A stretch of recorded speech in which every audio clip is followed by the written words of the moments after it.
Phone पे मिलना चाहें, वाई फाई पे मिलना चाहें, फेसबुक पे मिलना चाहें, जिस तरह का रब्ता करना चाहें, मैं बिल्कुल हाजिर हूँ। ताबिक 70,000 से ज़्यादा ख़वातीन हज़रात हैं, जिनमें ख्वाजा सरा भी शामिल हैं, जिन्होंने सेल्फियाँ और तस्वीरें बनाई। ये है कि मैं ख़ास तौर पे ख़वातीन जो है ना, उनको अगर 3 बातें उनके चेहरे को देख के बता देता हूँ तो फिर सारी ज़िंदगी मुफ्ती अब्दुल कवी उनका पीर भी होता है, उनका मुर्शिद भी होता है, उनका लीडर भी होता है, उनका रहनुमा भी होता है। और मोहतरमा मरियम नवाज़ साहबा को बहरहाल अल्लाह ने बड़ी शानें दी हैं। अगर उनकी शक्ल को देख के, उनके हुस्न और जमाल को देख के अगर कोई आदमी उनके लिए नरम गोशा नहीं रखता तो वो बेज़ौक़ ही हो सकता है। अल्लाह, मैंने शहज़ादों की तरह ज़िंदगी गुजारी है। बॉलीवुड वाले, हॉलीवुड वाले क्या शोहरत इख्तियार करेंगे, क्या शाहरुख खान साहब की शोहरत होगी जो अल्लाह ने मुफ्ती अब्दुल कवी को दी है। अस्सलाम वालेकुम नाज़रीन, आपका मेज़बान अब्दुर्रहमान उर्दू टाइम्स यूके में आप सब लोगों की खिदमत में हाजिर है। और मेरे साथ पूरी दुनिया के हर दिल अजीज़ मुफ्ती अब्दुल कवी साहब। गुफ्तार इनकी ऐसी है कि जब ये बोलते हैं तो आप लोगों के दिलों के ऊपर सहर तारी कर देते हैं। इसके साथ साथ जो चीज़ें इनके साथ जुड़ जाती हैं, जैसे इनकी ऐनक है, इनकी टोपी है, इनकी तस्बीर है, वो भी जहाँ जहाँ फिरते हैं वो अपना कमाल और अपना जादू दिखाते हैं। और सुनने वालों को मेरी तरफ से भी बहुत गरम सलाम। सब बचपन में कभी सोचा था आप बड़े हो के मुफ्ती अब्दुल कवी बन जाएंगे? नहीं, वैसे अल्हम्दुलिल्लाह मैं ऐसा खुश नसीब हूँ कि जैसे जैसे मेरी तालीम मुकम्मल होती गई उसी तरीके पे अल्लाह ने पूरी दुनिया को मेरे लिए मुसख्खर कर दिया। जवानी भी हो, फिर इल्म भी हो, फिर उसके अंदर जुरत भी हो, फिर उसके अंदर बोलने की सलाहियत भी हो। फिर उस ज़माने के अंदर इंसान जो है हर तरफ सेहत, आफियत और पैसा, और उस ज़माने के अंदर मुफ्ती अब्दुल कवी शहज़ादा बन के जनाब घूम रहा हो, 5 स्टार होटल में रह रहा हो और इस तरह की रंगीनों के माहौल में रह रहा हो, और उसके साथ अल्हम्दुलिल्लाह हर चीज़ की नेमत भी अल्लाह ने मुफ्ती अब्दुल कवी को अता की हो, तो मैं समझता हूँ कि अल्लाह का मेरे ऊपर ख़ास करम है। उस ज़माने के अंदर तो एक जहाज़ से उतर रहे हैं, दूसरे जहाज़ पे चढ़ रहे हैं, बस उतरने और चढ़ने का सिलसिला तो मुफ्ती साहब माशाल्लाह आप में बड़ा इसमें हौसलामंद है। मुझे ये बताएं कि आप जितने माशाल्लाह एक्टिव हैं, आपको तो बॉलीवुड का, हॉलीवुड का कोई अदाकार होना चाहिए था।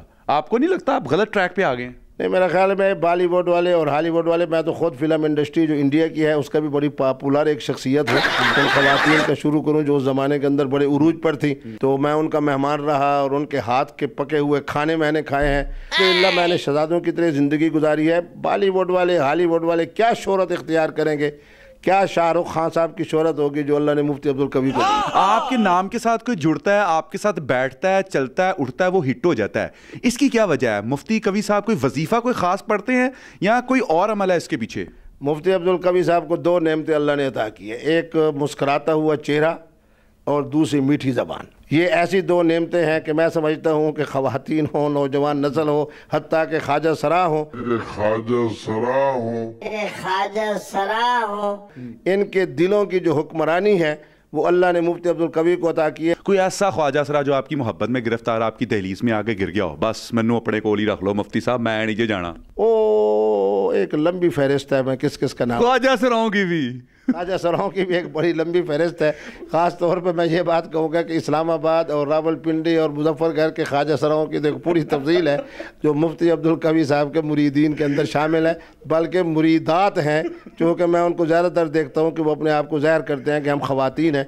कौन सी ऐसी गिद्दड़ सिंगी हैं जो सारे आपके मुरीद हैं? मुस्कुराता हुआ चेहरा और ज़बान के मिठास। कोई ये मुझे कोई टेक्निकली मसला लगता है? मेरा ख्याल है अल्लाह ने जितनी नेमतें मुझे जिस्मानी तौर पर, रूहानी तौर पर, कद्दो कामत के हवाले से, हर हवाले से दी हैं, तो अगर मुस्कुराता हुआ चेहरा भी साथ शामिल हो जाए, मीठी ज़बान भी शामिल हो जाए, हरीम शाह साहबा का हर काम जो है वो मनफी है। अब तो मैं बड़ा खुश हूँ इस बात के ऊपर कि जब से उनकी शादी हुई है, कम अज़ कम उनके आने वाले टेलीफोनों का जो तसलसल था उससे मैं महफूज में हो गया हूँ और मैं समझता हूँ, और बल्कि मैं उनको दुआ देता हूँ, उन्होंने मेरे साथ फ़ोन के ऊपर तौबा भी की कि मैं मनफी अंदाज इख्तियार नहीं करूँगी। कोई ज़िंदगी में कोई ऐसा वाक़या हुआ हो जिसका माथा देखा हो, उसको दिल का हाल बताया और आप पे दिल दे बैठा हो? पिछले दिनों के अंदर एक बहुत बड़ी मोहतरमा थी, तो जिस महफिल में मैं गया, लेकिन जैसे ही आते मैंने उनको कहा, मैंने कहा कि आपके चेहरे का नूर मुझे बता रहा है कि आप सादात में से हैं, बस वो जुमला और फिर उसके बाद उनकी अकीदत व मोहब्बत। इतने लोग आपसे नफ़रत करते हैं, थोड़ा सा कोई शर्मिंदगी नहीं इस मामले में कभी होती?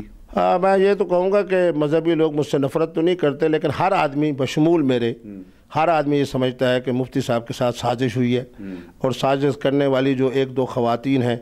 किस वजह से ये साजिशें करते हैं आपके ख़िलाफ़? अब इंसानियत के अंदर भी ऐसे लोग होते हैं जिनका कोई मकसद नहीं होता सिवाय इस बात के कि अपनी ज़बान से दूसरे को اور اپنے کردار سے اور اپنے عمل سے دوسرے کو پریشان کرنا اور اس کے اوپر خوش ہوں. اور باقی میں آپ کے پروگرام کی توسط سے معذرت بھی کرتا ہوں اور مغفرت بھی کی طرف بھی جاتا ہوں کہ جو مجھ سے غلطیاں ہوئی ہیں اور یقیناً غلطی کو ماننا چاہیے، تو ان غلطیوں کے اندر اللہ ہماری لغزشوں کو معاف. عمران صاحب کی حکومت کے بارے میں اور جو اپوزیشن اس وقت گڑچڑ کر کے بیٹھی ہے، عمران خان صاحب کو آپ سے رابطہ کرنا چاہیے، کوئی ایسا ورد ان کو بتائیں کہ ان کی حکومت بچ جائے؟ میں اس بارے میں کہوں گا کہ حکومت جا رہی ہے اور تحریک عدم اعتماد کامیاب ہو رہی ہے، اور جس دن عمران خان صاحب کی حکومت کا خاتمہ ہو جائے گا اس کے بہت جلد ہی میں ان سے ملاقات کے لیے جاؤں گا اور ان کو جا کے یہ سبق بتاؤں گا کہ آپ کی حکومت کے جانے کی وجہ کیا ہے. یہ وہ افراد ہیں جن کے اوپر آپ کو فخر تھا. مفتی صاحب ابھی بتا دیں، ابھی تو 2 دن 3 دن پڑے ہیں اور شاید بچ جائے. نہیں، اب تو میرے خیال میں بالکل معاملہ آخر تک پہنچ چکا ہے. شاید آپ کی وجہ سے کچھ معاملہ ایسا ہو جائے. میں چاہتا ہوں عمران خان صاحب کی حکومت بچ جائے. نہیں، میں نہیں چاہتا کہ اس وقت کہ عمران خان صاحب کی حکومت کو بچایا جائے یا عمران خان صاحب کو اس وقت کوئی ایسا مشورہ دیا جائے جس سے ان کی حکومت بچ جائے. وہ اللہ کی تقدیر پہ راضی ہو جائے. اس وقت پاکستان کی اور پوری دنیا کی وہ خواتین جو آپ سے ملنے کی منتظر ہیں، ملنا چاہتی ہیں، پیغام کو دینا چاہتے ہوں؟ بالکل، میری طرف سے پیغام محبت ہے. جو بھی مجھ سے رابطہ کرے، اور میرا چونکہ عوامی میں ایک شخصیت ہوں، فون پہ ملنا چاہیں، وائی فائی پہ ملنا چاہیں، فیس بک پہ ملنا چاہیں، جس طرح کا رابطہ کرنا چاہیں، میں بالکل حاضر ہوں. مفتی صاحب نے معافی بھی مانگی ہے، مغفرت کے لیے بھی دعا بھی کی ہے کہ اللہ تعالیٰ جو ہے ان کو معاف کر دے. ان سے کوتاہیاں غلطی انسان سے ہو جاتی ہیں، ابھی خطا کا پتلا ہے. آخر ان کے دل میں بھی ابھی دل تو بھی بچہ ہے، کوئی وہ والا معصوم بچہ بھی ان کے دل میں بھی ہے. سر جاتے جاتے ایک ذرا اسمائل دے دیں.